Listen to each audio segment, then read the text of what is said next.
আসসালামু আলাইকুম ভিউয়ার্স, আশা করছি সবাই ভালো আছেন। আজকে আমি আপনাদের সাথে একটা নুডলস রেসিপি শেয়ার করব, খুবই সিম্পল ওয়েতে এবং খুবই অনেক মজাদার। তো এখানে নিয়েছি আমি ঝিনুক টাইপের পাস্তাগুলা, অল্প এক মোট পরিমাণ। এখানে নিয়েছি অর্ধেক কোকোলা নুডলস, আর এখানে আমি 2 পিস করে ভেঙে নিয়েছি। এখানে কড়াইতে পানি ফুটতে দিয়েছি আর অল্প পরিমাণ লবণ দিয়ে দিলাম। তো এটা বলক আসার আগ পর্যন্ত অপেক্ষা করব। বলক প্রায় চলে এসেছে। এখন আমি ম্যাকারনিগুলো দিয়ে দিব, কিছুক্ষণ সিদ্ধ করে নিব 2 মিনিটের মতো। 2 মিনিট হয়ে গিয়েছে। দেখেন ম্যাকারনিগুলো কিন্তু সিদ্ধ হতে একটু সময় লাগে, তো পাস্তাগুলো কিন্তু সিদ্ধ হয়নি। তো আমি এখন এটাকে ঢেকে দিব, আর 2 মিনিট সিদ্ধ করে নেব। 2 মিনিট হয়ে গেছে। এখন এখানে আমি অল্প পরিমাণ হলুদের গুঁড়া, মরিচের গুঁড়ো না, এরপর আমি নুডলসগুলো দিয়ে দিব। আর বাকিটা সিদ্ধ এই নুডলসের সাথেই হয়ে যাবে। হ্যাঁ, মাঝারি জলে 2 মিনিট সিদ্ধ করে নিয়েছি। দেখেন সিদ্ধ হয়ে গেছে, বাকিটা ভাপে এসে যাবে। পানিতে ধুয়ে নিব। এখন একটা চালনিতে ঢেলে দিব।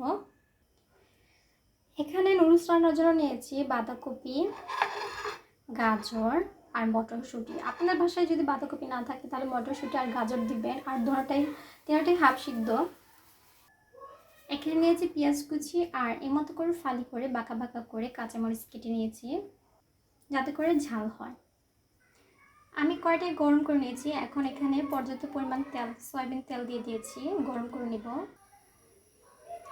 এখানে দিয়ে দিব ডিম,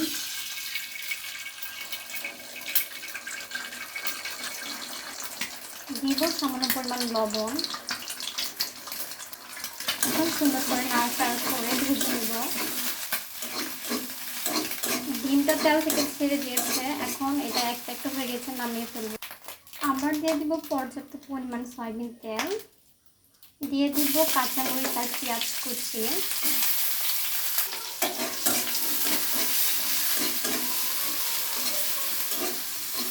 কিছুক্ষণ নাড়াচাড়া করব। যাদের হাফ সিদ্ধ সবজি নেই তারা এ পর্যায়ে দিয়ে সবজিটাকে ভাজা ভাজা করে নেবেন। কাঁচা সবজিটাই আর কি পেঁয়াজের সাথে ভাজা ভাজা করে নেবেন, তাহলে সিদ্ধ হয়ে যাবে। এখানে দেবো অল্প পরিমাণ আদা বাটা, আদা রসুন বাটা, এর থেকে ওরকম জিরা বাটা। সবজির কারণে আদা রসুন বাটাটা দিলে ফ্লেভারটা অনেকটা চেঞ্জ হয়ে যায়। এখন দেবো অল্প পরিমাণ, এটা হচ্ছে গরম মশলা, বলতে আমি যে বাসায় হোমমেড বিরিয়ানির যে মশলাটা বানাই সেটা।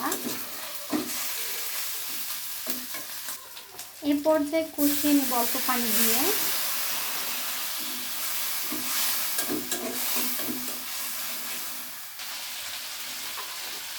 তেল বের হয়ে গেছে। এখন আমি সবজি সব দিয়ে কষিয়ে নেব। কষানো বলতে হালকা ভাজা ভাজা করে নেব। এই পর্যায়ে আমি দিয়ে দিব অল্প পরিমাণ লবণ, সেটা চেক করে দিবেন আপনাদের স্বাদ অনুযায়ী, যেহেতু সবজি দিয়েছি। আর দিয়ে দিব কোকোলা নুডলসের মশলা, আর একটা হচ্ছে ম্যাগি নুডলস, ম্যাগি না, হ্যাঁ ম্যাগি মশলা, দুটোটা দিয়ে দিব। এখন দুটোটা দিয়ে দিয়েছি। এখন নাড়াচাড়া করে ভেজে নেব। ফ্রিজে যেহেতু সবজিটাতে একটু পানি পানি দিয়ে হয়, ফ্রোজেন রেখে ভাজা ভাজা করলে ঠিক হয়ে যায়। এ পর্যায়ে আমি দিয়ে দিব নুডলসগুলা।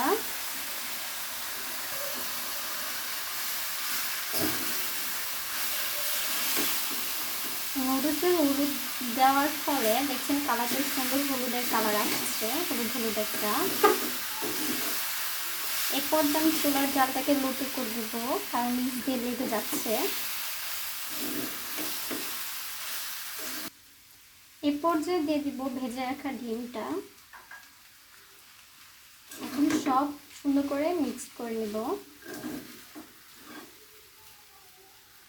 সব কিছু মিক্সড করা হয়ে গেছে। এখন চুলার জালটাকে নিভিয়ে দেব। দেখছেন আমার কোনটার সাথে কোনটা কিন্তু লেগে যায়নি। দেখতে যতটা সুন্দর, খেতেও সুস্বাদু। একবার হলেও ট্রাই করে দেখবেন। সবাই ভালো থাকবেন, সুস্থ থাকবেন। আল্লাহ হাফেজ।